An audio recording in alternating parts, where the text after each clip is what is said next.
Bonjour et bienvenue dans la question étho de l'éperon. Chaque lundi, un éthologue répond à une question en lien avec le cheval, sa santé, son bien-être, sa relation avec ses congénères ou avec les hommes.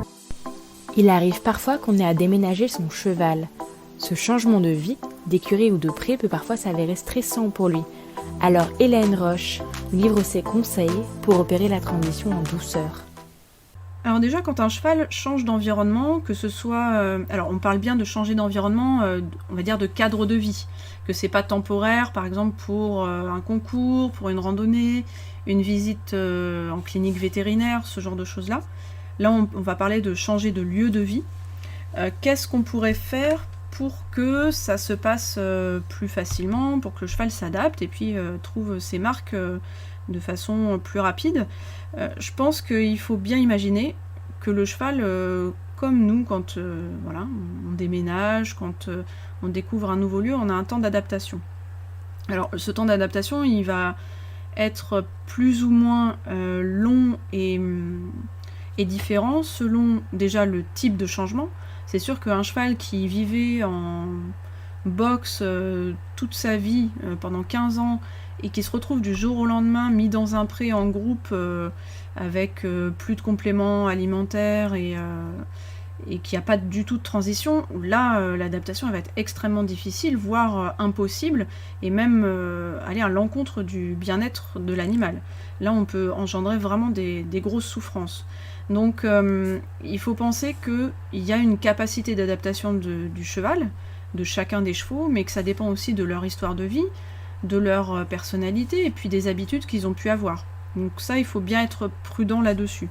Parce que ces changements, ils amènent des changements donc, de lieux, d'endroits à découvrir, avec des stimulations différentes en termes de cadres visuels, d'objets nouveaux, mais à la fois aussi des habitudes qui vont être différentes, des habitudes liées à la gestion du site, donc qu'on soit au pré ou à l'écurie, il y a des habitudes différentes de distribution, par exemple du foin ou des repas de concentré s'il y en a, des rythmes de sortie si on a un cheval par exemple en box paddock ou pour ses sorties de travail. Il y a un changement de groupe social et j'y reviendrai pour des chevaux qui sont amenés à vivre en groupe.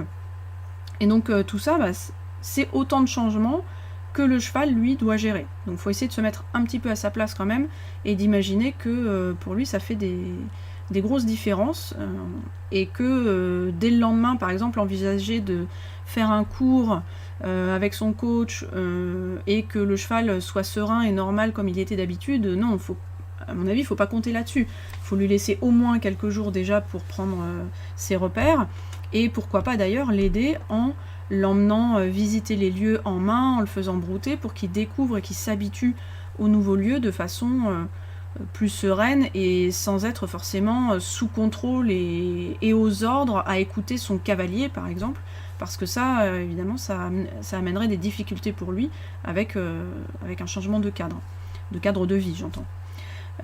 Après, des chevaux qui ont l'habitude de changer d'endroit, par exemple ils vont en randonnée, ils vont en course d'endurance, ils vont en compétition de dressage, d'obstacles, de trek, des chevaux qui ont l'habitude de changer de lieu ont certainement cette habitude aussi de prendre plus facilement leurs repères, de comprendre que là où on les met, il y a à chaque fois un abri, un endroit pour manger, qu'on leur apporte à manger, qu'ils vont trouver leur confort et que leur humain aussi est toujours présent. Donc si vous avez un lien avec votre cheval, il faut d'autant plus lui montrer que vous êtes présent parce que là, dans ce cas-là, vous serez votre repère. Et d'ailleurs, ça se remarque pour des gens, par exemple, qui travaillent en liberté. Un cheval dans un nouveau lieu, que ce soit un lieu de spectacle, mais aussi un lieu où il va évoluer. Vous voyez parfois des gens qui font des photos sur la plage avec des chevaux en liberté. Les chevaux, ils n'ont pas forcément envie de partir de leur humain. Ils n'ont pas forcément envie de le quitter parce qu'ils ont établi une relation avec cette personne. Et dans un nouveau lieu, finalement, c'est le seul repère qu'ils ont, c'est cette personne-là. Donc, du coup, la personne compte beaucoup aussi comme un repère. Donc ça, faut y penser. Et donc, rendre visite à son cheval plusieurs fois et régulièrement et éviter peut-être si vous avez une vraie relation avec votre cheval, éviter de le changer d'écurie ou de pré, l'un ou l'autre, et puis de partir 2 semaines en vacances sans votre cheval. Là, ce serait d'autant plus perturbant pour lui de se retrouver avec des changements de repères dont vous faites partie et vous êtes absent de ce changement. Alors j'attire aussi votre attention sur le fait que dans les changements et en termes d'adaptation, il y a un élément auquel on ne pense pas toujours, mais qui est l'alimentation. On dit bien que quand on change d'aliment, il faut des transitions alimentaires, mais on y pense moins quand on change d'endroit. Souvent quand on change d'endroit, on se repose sur la nouvelle écurie ou la nouvelle pension où on va, en se disant voilà, ils ont de la nourriture pour les chevaux, je vais donner ça à mon cheval. Sauf que lui, son système digestif, donc là on parle de sa physiologie est adaptée à l'aliment dont il avait l'habitude. Son corps avait l'habitude de cet aliment.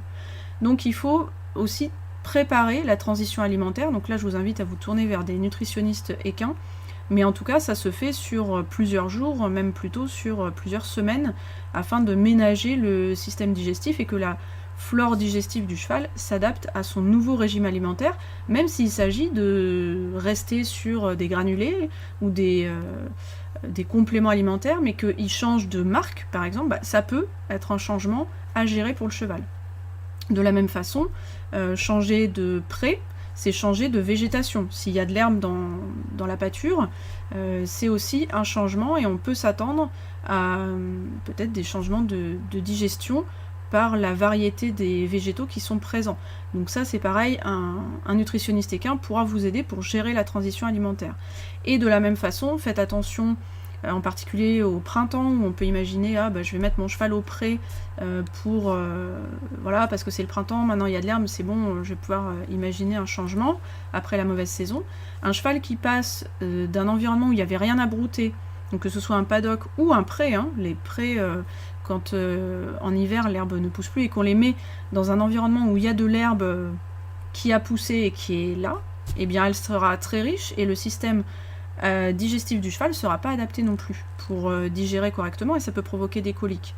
Donc il faut être vigilant à ces aspects de transition alimentaire et bien penser ce que va rencontrer le cheval dans ce nouvel environnement. Donc ça c'est important à anticiper pour que ça se passe bien sur le plan de sa santé là pour le coup. Et sur le plan du groupe social que j'ai mentionné, il faut imaginer que le temps qu'un cheval trouve ses repères dans un nouveau groupe, qu'il tisse des liens avec les membres de ce nouveau groupe, ça prend plusieurs semaines. On compte environ 2 semaines, 3 semaines pour qu'un cheval trouve sa place dans le groupe et que les relations soient apaisées. Alors bien sûr, pour anticiper ça, il faut que les chevaux soient au moins déférés des postérieurs, voire des 4 pieds, c'est encore plus prudent, mais au moins des postérieurs pour pouvoir intégrer un cheval dans un groupe. Et après, il y a plein de techniques différentes pour intégrer un cheval dans un groupe, mais ça c'est un sujet qui pourrait nous prendre aussi quelques temps, mais en tout cas, il faut penser que ça prend plusieurs semaines, et donc comme je l'ai dit, pour prendre un cours avec son cheval, il faut penser que son cheval ne va pas être disponible mentalement pour nous, sachant qu'il a plein de choses à gérer socialement.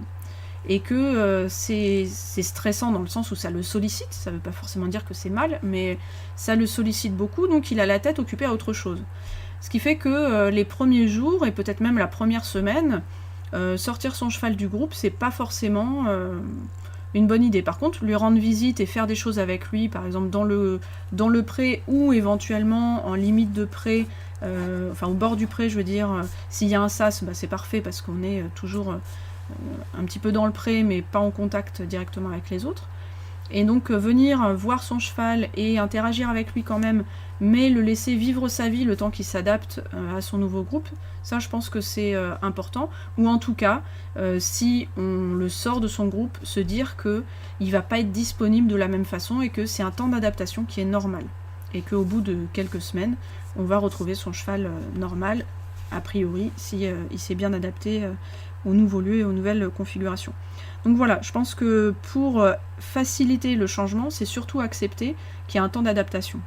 Donc ce serait vraiment le message que je voudrais faire passer et que ça prend un petit peu de temps et en fonction des chevaux et du type de changement et de différence par rapport à ce qu'ils connaissaient avant, ce sera plus ou moins long. Et qu'on a toujours intérêt à ce que des changements soient progressifs. Donc passer par exemple box totale à du pré-total en groupe, par exemple, où un cheval était isolé avant, ça va être très violent pour le cheval. Et là, pour le coup, il faudrait vraiment des transitions et des étapes avant ce changement-là. Donc peut-être que parfois, il faut imaginer des transitions et des étapes pour aller vers le nouveau mode de vie qu'on veut permettre à son cheval, que ce soit un changement d'écurie ou vraiment un changement radical. Donc voilà ce que j'avais à dire sur cette question-là. Merci d'avoir suivi cet épisode. N'hésitez pas à liker et à partager si le concept vous a plu. Vous pouvez également commenter si vous souhaitez aborder un thème particulier lors des prochains épisodes. À la semaine prochaine!